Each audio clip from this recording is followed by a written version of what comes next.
December 8th, 1941, 2 o'clock in the morning. In the stifling ozone and overheated metal-scented confines of a plywood shack atop Opana Point sat two men, Privates Joseph Lockhart and George Elliott. The air trembled not from the tropical heat, but from the recent horror that seemed to have soaked into the very boards of this temporary hut, into the steel casing of their sole treasure and curse, the SCR-270 radar unit. Their world, which only yesterday had consisted of boredom, waiting for breakfast, and dreams of home, had shrunk to the size of this patch of earth beneath the heavens, which just hours before had unleashed an apocalypse upon them. They sat in silence, but it was a deceptive silence. In it still echoed the roar of explosions from the south, the shriek of diving bombers, and the dry, crackling bursts of machine guns, one of which had stitched a line of holes across the roof of their own shelter. Lockhart, the senior and more experienced of the two, stared into the void of the dead oscilloscope screen. His face, usually calm and focused, had become a stone mask, etched with an expression of hollow, devastating guilt. Over and over he replayed those fatal minutes in his mind, that brief telephone call, those words that had changed not only their lives but the course of history. His hands, resting on the cold table, trembled slightly. It was not a tremor of fear, but of impotence. He had known, he had seen, he had warned, and it had meant nothing. Elliot, a 19-year-old rookie who should have been relieved hours ago, sat with his head in his hands. His shoulders shook. He wasn't crying. The tears had long since dried, leaving dirty tracks on his cheeks.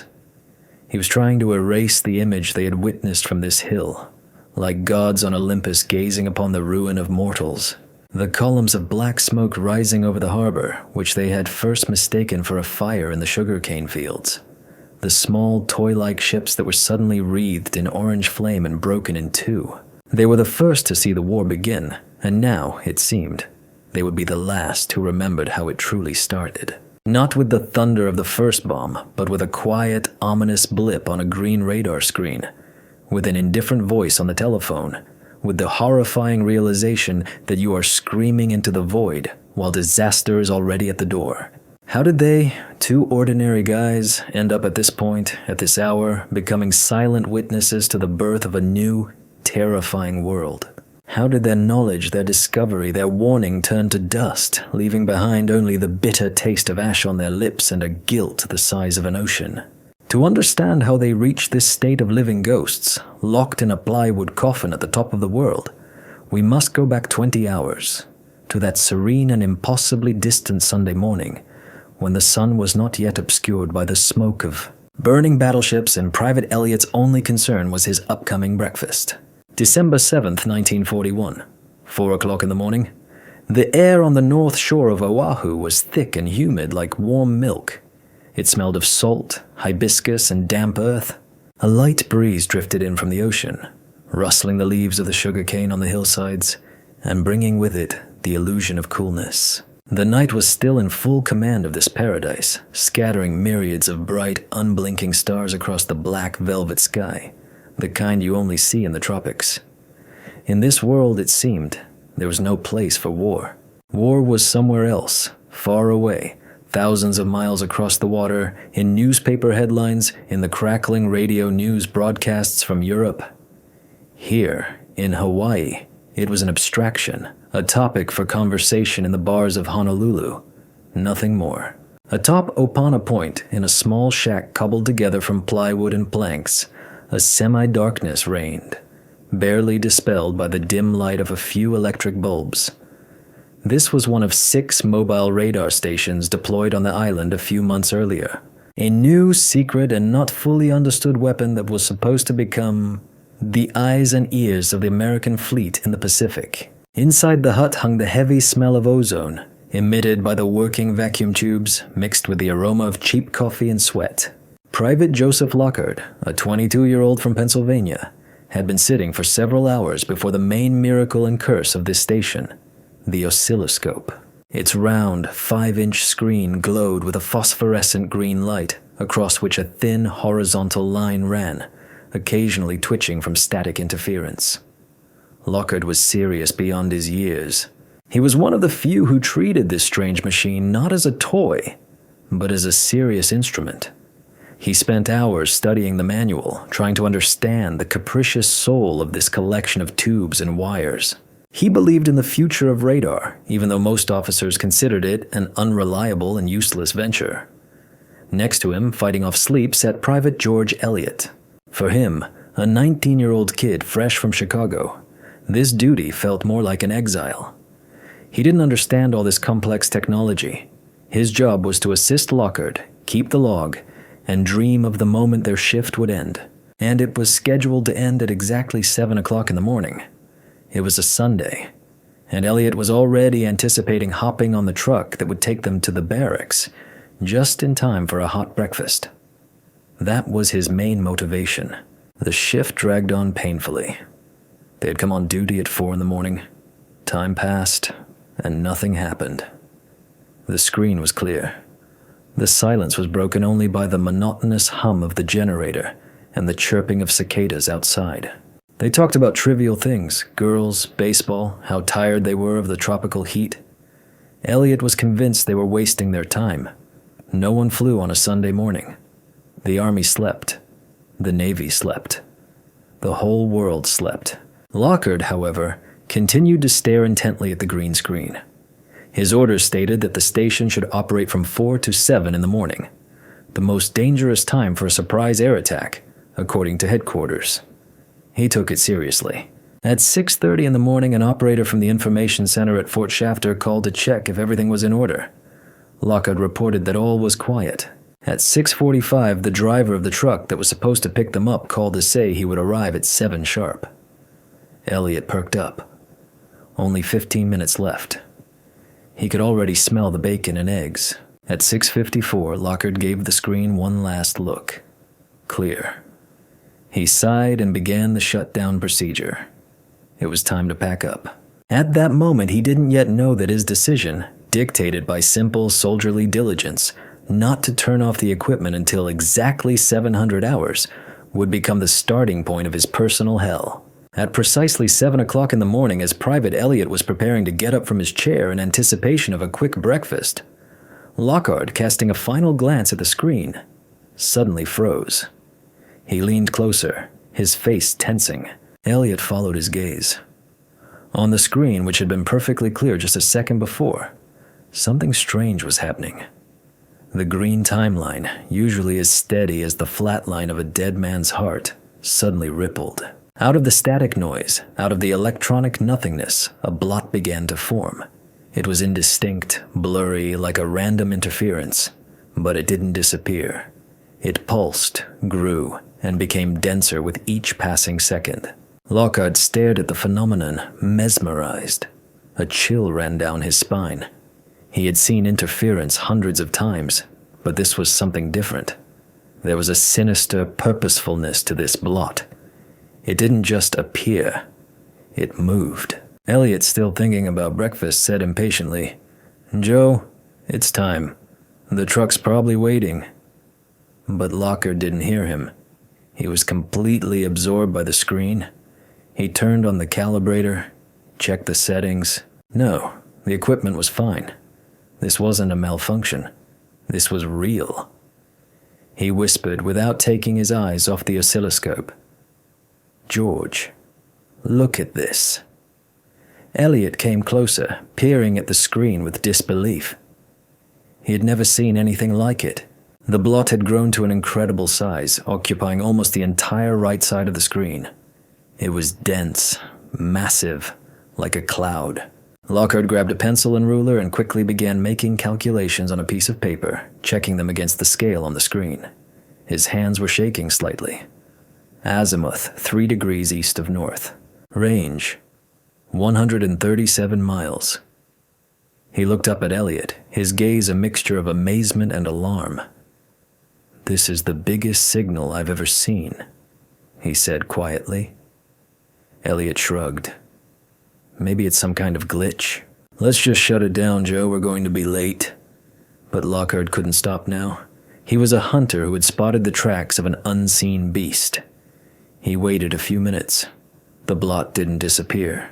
On the contrary, it moved slowly but inexorably across the screen to the left, toward their station. At 7:02 in the morning, the range had decreased to 132 miles. They were getting closer. Lockhart rechecked his calculations. The speed, the size of the formation. The numbers didn't add up.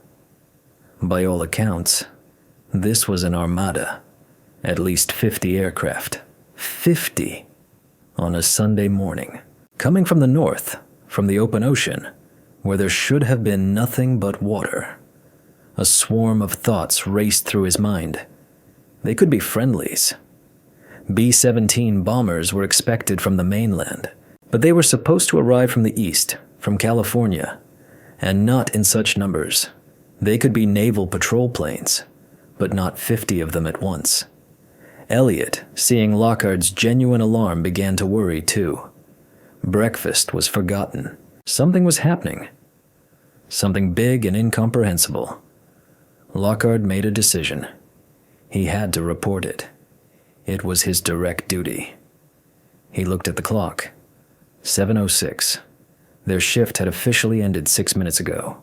The information center where they were supposed to relay data had also closed down at 7. He knew there was only one duty officer left there, and it was unlikely anyone would be happy to get his call. But the signal on the screen was too abnormal, too threatening to be ignored. He walked over to the field phone that connected their station to Fort Shafter. He looked at Elliot as if seeking support, and in that moment he realized, if they wanted to be believed, he had to be more than just an operator. He had to be convincing. He had to make them listen. At 7:06 in the morning, Private Joseph Lockhart picked up the heavy bakelite receiver of the field telephone. A hiss crackled in his ear. Then came the calm voice of the operator on the other end at the Fort Shafter Information Center. Lockhart, trying to keep his own voice firm and confident, said, "This is Opana Point. We've got something unusual here." He paused, choosing his words carefully. How could he describe what he was seeing on the screen without sounding like a panicker or an idiot? "We're observing a very large object. It looks like a huge formation of planes." The operator, apparently unimpressed, asked him to hold and transferred the call to the duty officer, Lieutenant Kermit Tyler. Lockhart heard a click on the line, and then another voice, sleepy and slightly annoyed. It was clear the officer had been pulled away from more important matters than talking to a private from a remote station. Lockhart again, this time in more detail, explained the situation. He reported the azimuth, the range, which by then had already shrunk to 128 miles, and most importantly, the estimated size of the group. "Sir, this is bigger than anything I've ever seen on the scope. It must be more than 50 units. A silence followed. Lockhart waited, his heart pounding somewhere in his throat.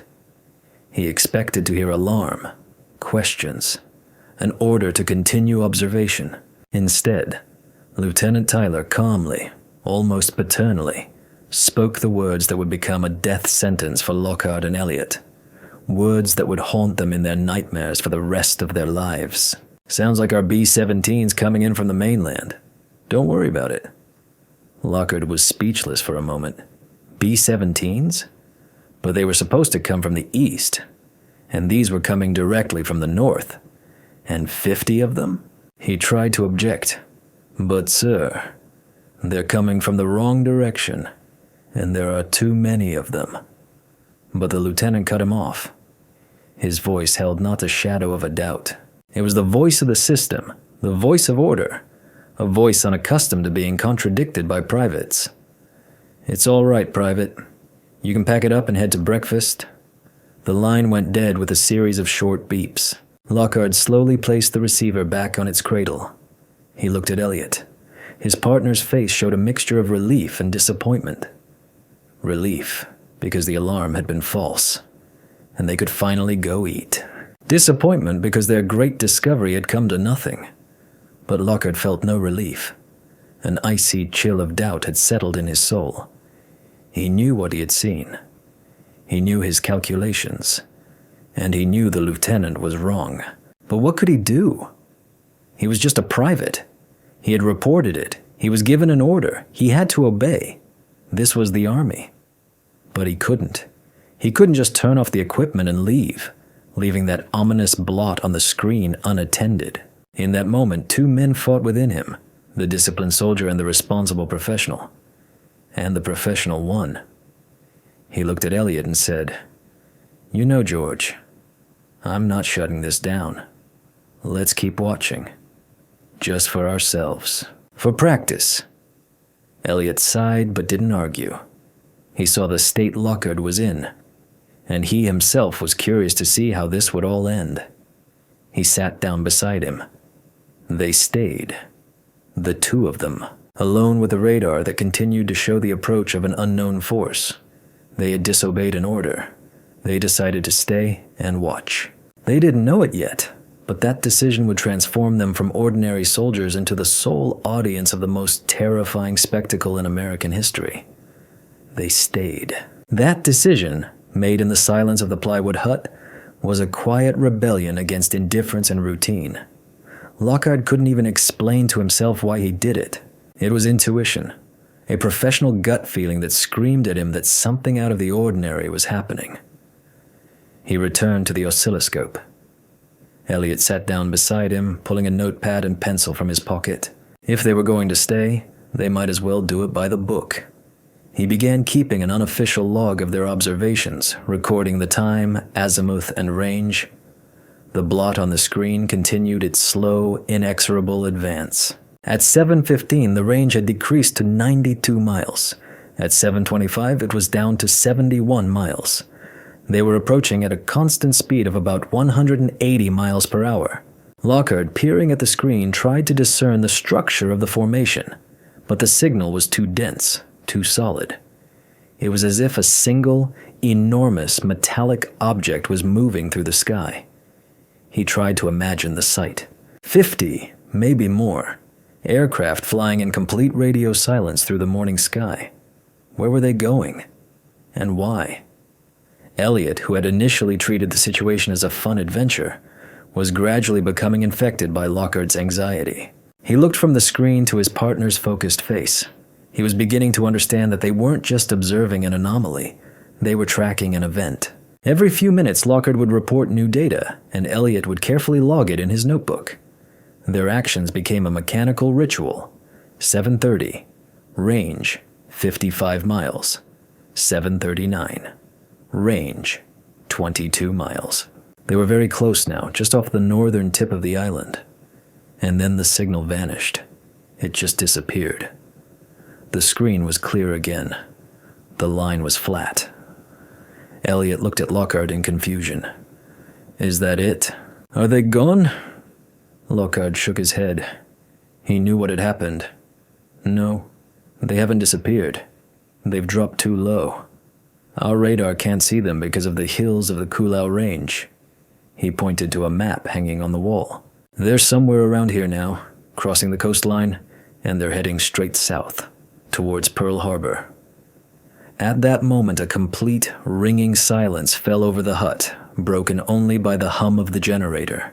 They had done everything they could. They had tracked the enemy to the very doorstep. Now all that was left was to wait and hope that Lockhart was wrong, that Lieutenant Tyler was right, that these were indeed their own B-17s, which had simply decided to take a short detour before landing.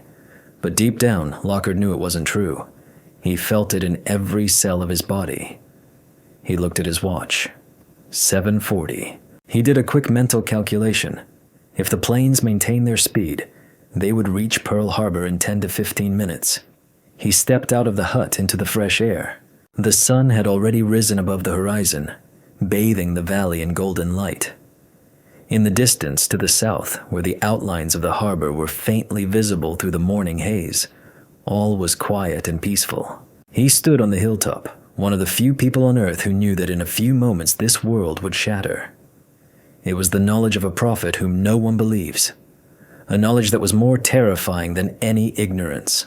They stood on the hilltop next to their plywood hut and stared south. Time stretched out, becoming a viscous, heavy mass. Every second weighed on their shoulders like a granite slab. They were the perfect audience in a theater of the absurd, sitting in the front row before a stage where a tragedy was about to unfold. Their knowledge made them accomplices, passive observers of an inevitable catastrophe. Elliot, to somehow break the tension, began to comment on the events as if they were watching a sporting event, not the approach of war. His voice sounded unnaturally cheerful, but a tremor ran through it. So, according to your calculations, Joe, they should be passing over Kahuku Point right about now. I wonder if anyone can see them from there. Lockhart nodded silently, his eyes fixed on the horizon. He mentally traced the route of the invisible armada. He saw them speeding over the green sugarcane fields, over sleepy villages, over the heads of people who were still completely unaware. At 7:49, Elliot broke the silence again. Now they're probably turning south, following the mountain range. Do you think they'll split up or strike all at once? The question hung in the air. Lockhart didn't know the answer. He knew nothing at all, except that they were here, they were close, and they did not come in peace. They had turned their anxiety into a kind of analytical game. They became strategists, sitting on a hill and watching imaginary pieces on a map. It was their way of coping with the horror and helplessness. If you can't change anything, all that's left is to observe and analyze. Look, said Lockhart, pointing south. See that low pass between the mountains? That's the shortest route to the harbor. If I were them, I'd go through there. They fell silent, peering at that very spot. They waited, but the sky remained clear and serene. There was no sound but the singing of tropical birds and the rustle of wind in the grass. Was it possible they were wrong after all? Maybe they were friendlies who had just diverted to another airfield. A fleeting, fragile hope flickered in Lockhart's soul, and just as quickly, it died. At 7:55 in the morning, the silence was shattered by a distant, deep rumble. It was barely audible, like the sound of a faraway thunderstorm. But there were no storms in the sky. The rumble grew, becoming clearer. It was joined by other sounds, dry, cracking pops, as if someone were setting off giant firecrackers. And then, they saw the smoke. First, a single thin column of black smoke, rising from the direction of Ford Island, where the battleships were moored. Then a second one grew next to it, then a third. Within a minute, the entire southern sky was dotted with black smudges that slowly spread across the blue background. Elliot whispered, "My God. Joe, what is that?" But Lockhart already knew. He didn't answer. He just stood there and watched. His face was as white as a sheet. The feeling of being right brought him no satisfaction, only a nauseating, chilling emptiness in his chest. He had been right. They had come. And now they were destroying everything he was supposed to protect. His knowledge, his warning, his quiet rebellion, it had all been useless. He was a prophet who had witnessed with his own eyes the beginning of the apocalypse he himself had foretold. And that was the cruelest punishment of all. Their passive observation turned into a personal hell. They stood on their hill as if on a balcony with a view of the inferno. The distant roar of the cannonade mixed with the wail of sirens now coming from all directions. They saw small silver dots, airplanes, circling over the harbor, diving, and then soaring up again, leaving behind fireballs of explosions. It felt like they were watching a movie. A silent, terrifying movie in which the special effects were horrifyingly realistic. Elliot, who until that moment had tried to maintain some semblance of composure, broke down. He sat on the ground, his head in his hands, his body racked with silent sobs. "We should have done something, Joe. We should have screamed, called again, anything," he mumbled. Lockhart placed a hand on his shoulder. "We did everything we could, George. We reported it. They didn't believe us." But the words sounded hollow even to himself. Guilt, sharp and cutting as a shard of glass, pierced his heart. He had been thinking the same thing. Maybe he should have insisted. Maybe he should have broken the chain of command, demanded to speak to a senior officer. But what would that have changed? He would have just been reprimanded for violating regulations. He was trapped by a system that had proven to be blind and deaf at the most critical moment. They continued to watch. They saw a few American fighters rise into the sky, trying to fight back. But there were too few of them. They were like gnats trying to attack a swarm of wasps. They saw them, one by one, burst into flames and fall from the sky like stones. They saw the massive battleship USS Arizona suddenly leap into the air as if it were a toy, and then a gigantic mushroom of fire and smoke grew in its place, slowly rising towards the heavens. Even from this distance, they felt the ground tremble beneath their feet. The internal conflict between the desire to run, to hide, and the impossibility of tearing their eyes away from the monstrous spectacle was tearing them apart. Their radar tower, their small outpost, had become a private box in a theater of cruelty. They were the only ones who had the full picture. They saw not individual explosions, but the entire panorama of the attack. They saw how methodically, coolly, and professionally the enemy was working. The attack lasted an eternity, and at the same time, it flew by in an instant. And then, as suddenly as it began, the roar started to fade. The planes, having done their dark work, turned and headed back north. The first wave was over. A silence fell over Pearl Harbor, broken only by the crackle of burning ships and distant screams that not even the wind could drown out. Elliot lifted his tear-stained face. "Is it over? Is this the end?" Lockhart shook his head. He knew it wasn't the end. They would be back, and his premonition did not deceive him. Soon they heard a new hum, this time approaching from the south. The second wave of attackers, having finished their assault, was returning to their carriers, and their path lay directly past their hill. In that moment, their role as passive spectators was over. The war they had watched from afar had come directly to them. They were coming back. Dozens of planes with red circles on their wings roared over the valley, gaining altitude. They flew low, so low that Lockhart and Elliot could make out the figures of the pilots in their cockpits. Until this moment, the enemy had been an abstraction for them, a green blip on a screen, distant silver dots. Now the enemy had a face. They were real, and they were victorious. They flew carelessly, confidently, like masters of this sky. Most of the pilots paid no attention to the lonely tower on the hill, but one, flying slightly off to the side, noticed them. Lockhart saw the Zero fighter ominously dip its wings and break away from the main group. It began to bank towards them.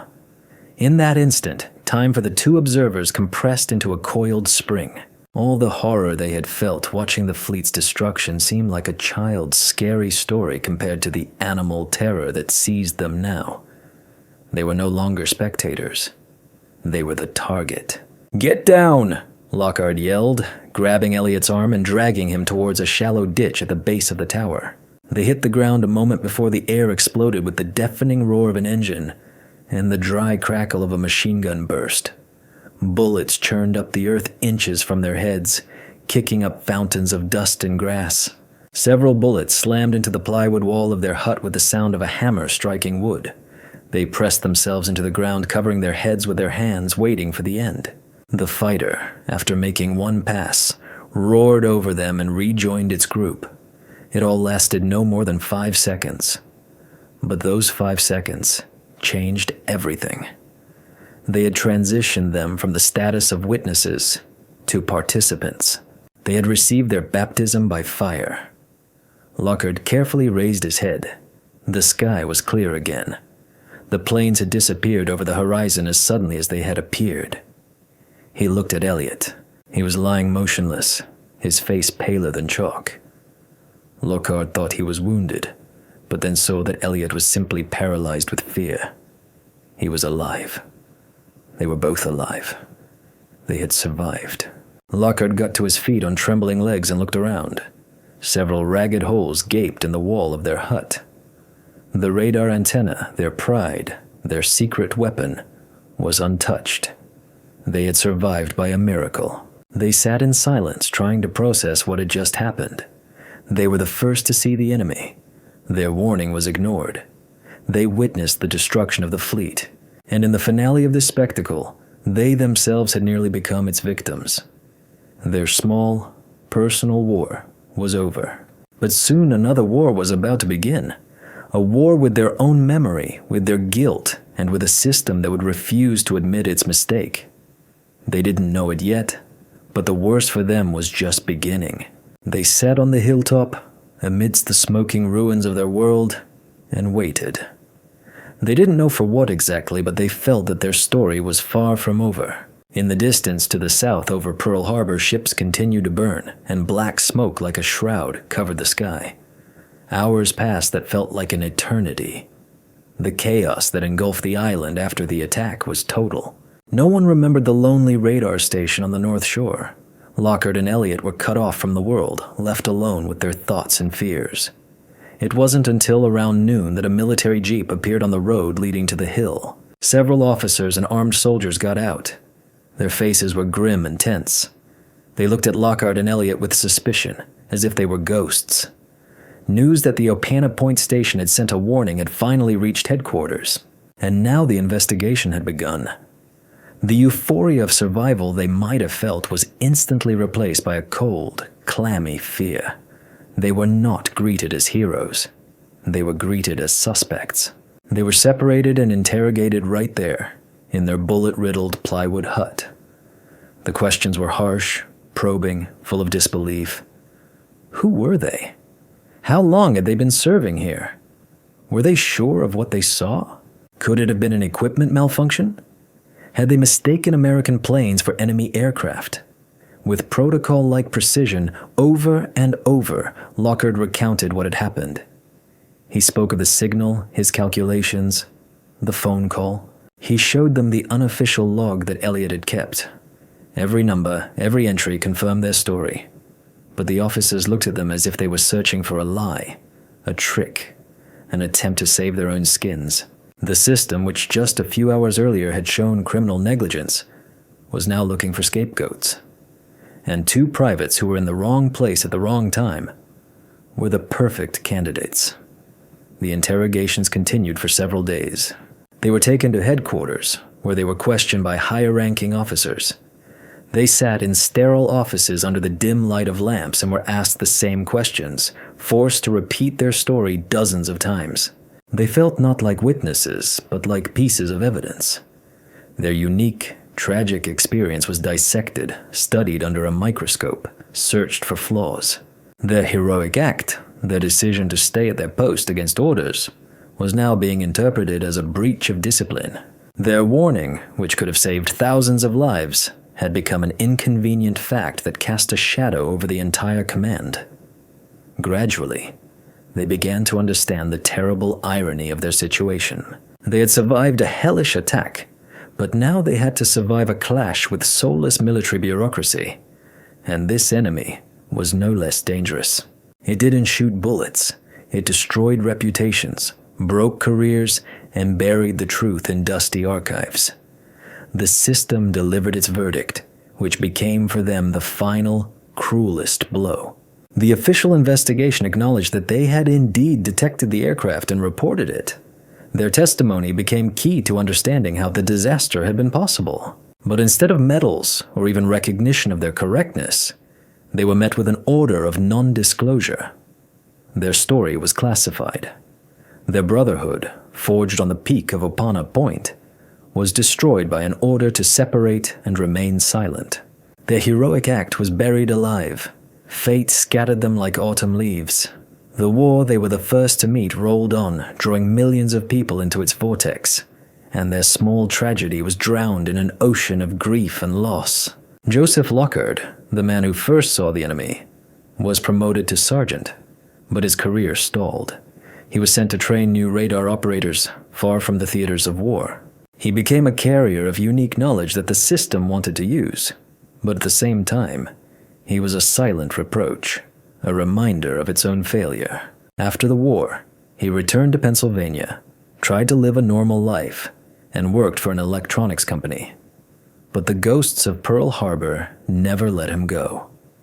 He rarely spoke of that day. He sought neither fame nor recognition. He just lived with his knowledge, with his eternal what if. He died in obscurity, like many true heroes of that war whose deeds did not fit into the official chronicles. George Elliott, the 19-year-old rookie who just wanted to have breakfast, also served through the war. After Pearl Harbor, he was sent to another front. He fought, was wounded, but survived. Returning home, he too tried to forget that morning on Opana Point. He married, raised children, and lived a long life. But his memory, too, forever held the image of black smoke over the harbor and the feeling of chilling helplessness. He was the man who stood beside the prophet and saw his words turn to dust. Lieutenant Kermit Tyler, the officer who uttered the fateful phrase, "Don't worry about it," also continued his service. The investigation cleared him of all charges. It was determined that he did not have enough information to make the right decision. He wasn't a villain. He was just a cog in a huge machine that proved unprepared for an unconventional situation. But for the rest of his days, he bore the stigma of the man who could have stopped the war, but didn't. Their story, buried in secret archives, gradually began to leak out, first as rumors, then in the publications of historians. But it remained on the periphery of the great tragedy of Pearl Harbor. It was too inconvenient, too instructive, too human. It told not of heroes who threw themselves under bombs, but of two quiet guys who fought against indifference and lost. They could not adapt to the peaceful world because they had seen its underbelly. They knew how thin the line was between order and chaos, and how easily that line could be crossed with a single wrong word.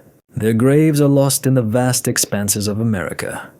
But as other soldiers who served in Hawaii told after the war, a belief circulated among the radar operators. It was said that on clear nights atop Opana Point you could see two faint green lights, as if someone were still peering into the screen of a non-existent radar, hoping this time to be heard. Their real story ended, dissolved in time. But in its place, a legend was born. The legend of two sentinels who stood guard over peace and were the first to see the approach of darkness. Official history remembered the dates, the names of admirals, the titles of sunken ships. But soldiers' lore, passed in whispers in barracks and on the decks of aircraft carriers, preserved the name not of a general, but of Private Lockhart and his partner, Elliot. Their story became a parable, a kind of military folklore. It was said that their radar was not just a machine, but a magical artifact that could show not only planes, but the very breath of the coming war. They said that Lockhart hadn't slept that night because he had a dream of iron birds with red eyes. And their dialogue with Lieutenant Tyler became embellished with incredible details, transforming into an epic confrontation between knowledge and ignorance, responsibility and negligence. This story became a reminder that the most terrible catastrophes begin not with the roar of cannons, but with a quiet voice that no one believed.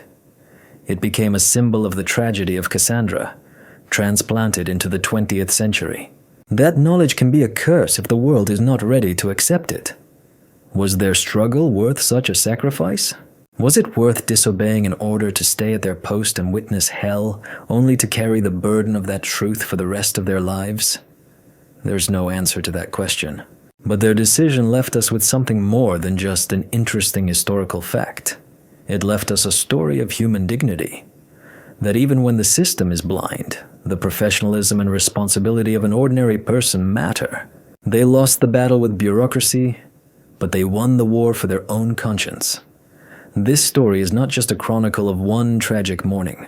It is an eternal reminder that great events are shaped not only on the battlefields, but also in the souls of ordinary people who, at the decisive moment, make their choice. And sometimes, the most heroic act is to simply stay at your post and keep watching the screen, even when you're told there's nothing to worry about.